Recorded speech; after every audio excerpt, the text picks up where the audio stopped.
Bonjour à toutes et à tous et bienvenue sur la chaîne YouTube du Club Canin. Aujourd'hui je vais vous parler un petit peu du bas rouge, berger de Beauce, beauceron, puisque les trois se disent. Si vous cherchez sur le site de la SCC, il faudra taper berger de Beauce, puisque si vous cherchez cette race en beauceron, vous n'aurez pas de résultat. Alors il existe deux sortes, on va dire, de beauceron. Le beauceron noir et feu, comme la demoiselle que vous avez là en vidéo, et la version harlequin. Alors le beauceron noir et feu, c'est simple, il est noir et feu, donc marron. Le berger de Beauce harlequin, lui, a des couleurs qui vont aller avec du blanc gris. C'est pas tout à fait la même couleur, vous l'avez marqué, c'est évident. Après, au niveau caractère, on va dire que c'est à peu près les mêmes. Alors la particularité du beauceron physique, ce sont ses ergots arrière. Il a un double ergot arrière, amovible. C'est ce qui lui donne vraiment cette particularité. Alors il faut savoir que si vous choisissez un berger de Beauce qui n'a pas un double ergot arrière, il ne pourra pas être confirmé, tout simplement. C'est certainement la caractéristique physique la plus importante pour une confirmation.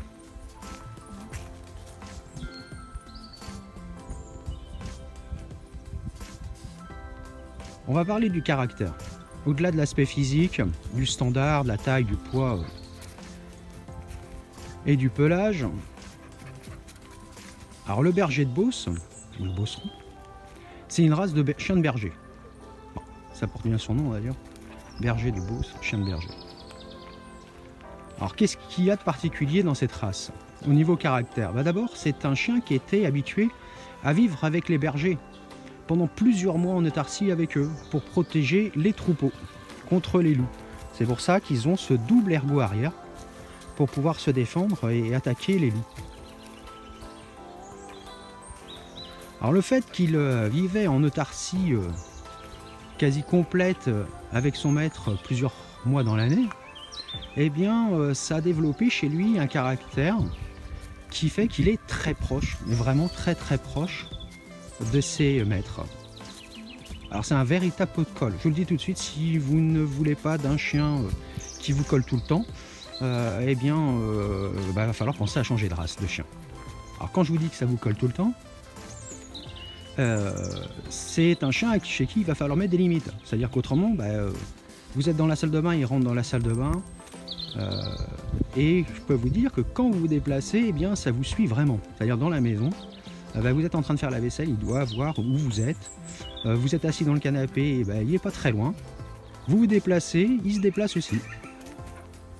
Alors il y a un avantage à ça. C'est par exemple pour apprendre le rappel. Voilà. Donc là vous voyez pas toujours la mistinguette en image, tout simplement parce que vous voyez, elle s'éloigne pas. Alors bien sûr je lui ai appris. Ça, je vous l'avais expliqué dans une autre vidéo. Mais en plus de ça, comme c'est un chien qui vraiment ne peut pas se passer de ses maîtres, il reste toujours à proximité. Alors c'est un chien de berger. On l'a utilisé beaucoup et on l'utilise d'ailleurs encore en ferme. Il y a beaucoup de fermes qui ont des beaucerons, ils apprécient particulièrement cette race. C'est un chien de garde. Il ne faut pas dire le contraire, c'est clair. Ça protège son territoire. Ça prévient en cas où il y a des visiteurs. Et ça a l'habitude d'être en ferme avec les animaux, moutons, vaches, et j'en passe. Donc si vous décidez d'avoir cette race de chien, ma foi, si vous avez du terrain, profitez-en. Prenez quelques moutons ou chèvres. J'en profite, je vous laisse regarder un petit peu le paysage dans lequel on se balade, c'est fantastique. Alors le beauceron, le fait que ce soit un chien de berger, comme ça, et qu'il protège son troupeau, implique que c'est un chien qui a aussi de la personnalité, du caractère. Alors il va falloir être un bon chef. Alors un bon chef, c'est quoi? C'est quelqu'un qui a une main de fer dans un gant de velours. Parce qu'il faut quand même de l'autorité. Il faut de la hiérarchie, de la discipline. Si vous n'êtes pas suffisamment autoritaire, on va dire ça comme ça, ou si vous ne mettez pas de règles de vie, c'est un chien qui va très vite vous dominer et qui risque de vous poser de gros problèmes en éducation canine. Alors quand je dis une main de fer dans un gant de velours, ça veut donc dire mettre des règles précises de vie, mais en même temps, il va falloir énormément de patience, beaucoup de câlins, beaucoup de caresses. Ils adorent ça. Ils adorent être auprès de l'humain. Et du coup, comme ils sont très proches de l'humain, et bien dans l'éducation canine, ça va être un atout indéniable. C'est-à-dire que tout ce que vous allez lui apprendre par méthode positive, eh bien, il va le faire vraiment, vraiment pour vous faire plaisir. Alors après, au niveau caractère, ils sont pas tous pareils. Ne vous dites pas, voilà, tous les bosserons ont le même caractère. Non. Loin de là. C'est comme toutes les races de chiens, ils ont chacun leur personnalité. Vous en avez des plutôt soumis, d'autres neutres, d'autres plus dominants, voire très dominants. Alors s'ils sont de caractère plutôt assez dominante, je vous le dis tout de suite, alors non seulement il est conseillé d'aller dans une école de chiens, mais alors sur les individus les plus dominants, il faut absolument les sociabiliser dès que vous l'avez. C'est-à-dire vous les récupérez à 2 mois, 2 mois et demi, 8 jours après, le temps qu'ils s'habituent un petit peu à votre domicile, eh bien, vous les emmenez en école du chiot et vous les sociabilisez. Autrement, bien, vous allez avoir des grosses difficultés pour le contact avec les congénères. Ah, très joli ce pipi. Toujours félicité. Non, ça je vous l'ai déjà dit. Et je continue à le faire, toujours à la féliciter quand elle fait ses besoins dehors. Donc je vous le disais, il faut vraiment, vraiment, vraiment les sociabiliser le plus tôt possible. Alors la demoiselle que vous voyez là, ça se voit peut-être pas comme ça, mais elle a du caractère et du tempérament. Donc des fois dans le jeu avec ses congénères, elle est un petit peu brusque. Bon, les bosserons sont un peu brusques, hein, de toute façon. Dans le jeu, donc je lui apprends à être le plus doux possible. Alors elle est très sociable parce qu'elle voit beaucoup de toutous, de toute race, toute âge, toute taille.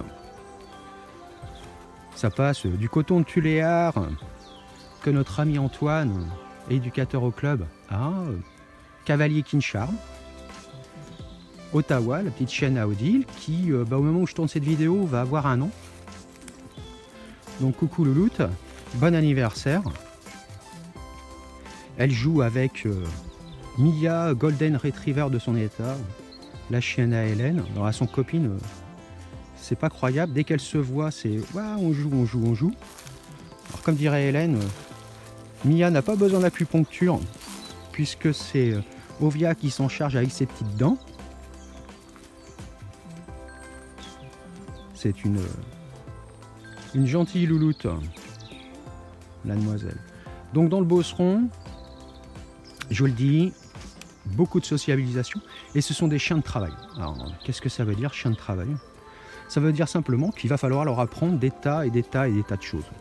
Alors, un bosseron, à partir du moment par exemple où il a appris le assis, qui sait bien le faire, et quand vous allez lui demander de temps en temps, il va pas vouloir le faire.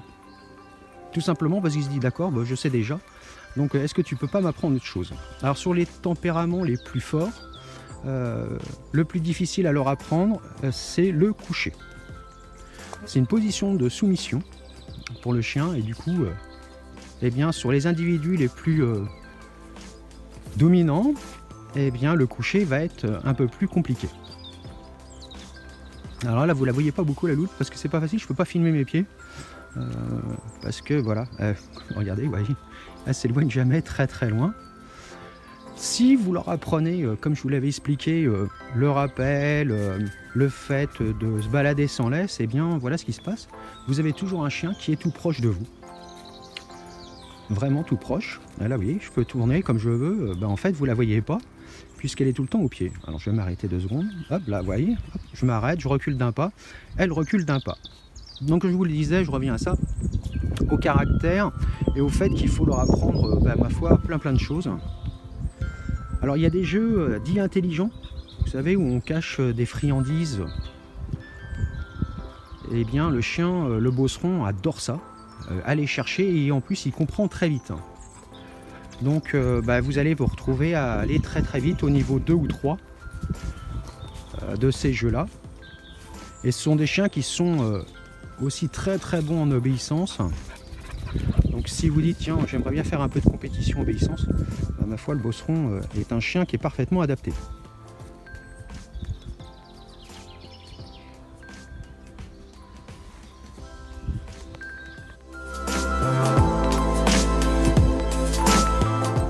On va parler de son alimentation.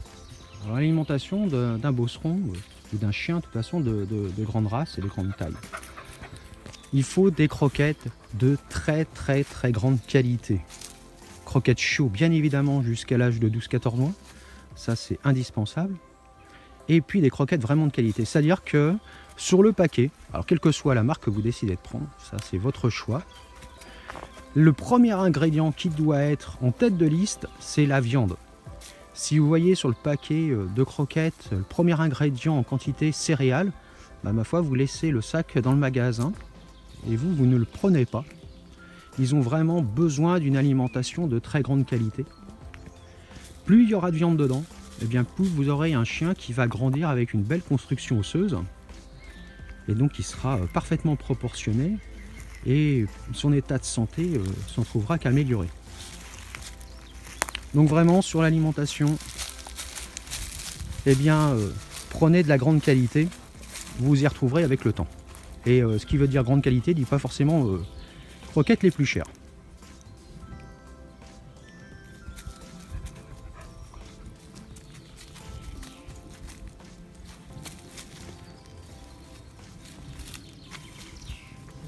Donc c'est un chien, comme je vous l'ai dit, qui a besoin de travailler. Donc la demoiselle, elle travaille par phase de 2 à 5 minutes, pas plus, hein, c'est suffisant. Mais je vais travailler avec elle 2, 3, 4 fois par jour. Si je travaille 2 minutes, je vais aller jusqu'à 4 fois par jour. Et en fait, par des choses très simples, je rentre dans la maison, et bien si elle veut un câlin, c'est le assis. Et elle se met assise toute seule. De toute façon, à chaque fois qu'elle veut un câlin, elle se met assise. Si jamais elle avait l'idée de sauter, eh bien je l'ignore. Et comme c'est un chien qui aime beaucoup travailler et qui apprend vite, eh bien elle apprend très vite aussi ce qui est à faire et à ne pas faire.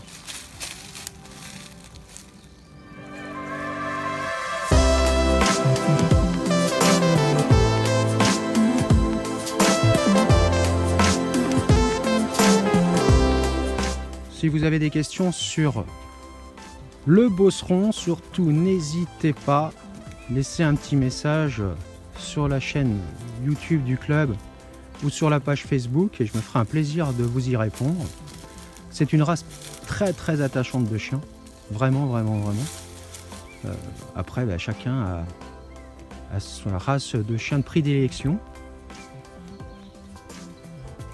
Mais je vous le répète, une fois encore, il faut un minimum de règles de vie, de discipline, une main de fer dans un gant de velours, pensez à travailler avec, c'est important, à le sociabiliser dès le plus jeune âge, et puis bien sûr les câlins, ça c'est important pour eux, c'est indispensable pour leur équilibre. Voilà, je vous dis à très bientôt, eh bien, pour une nouvelle vidéo sur la chaîne du Club Canin et du Cadog.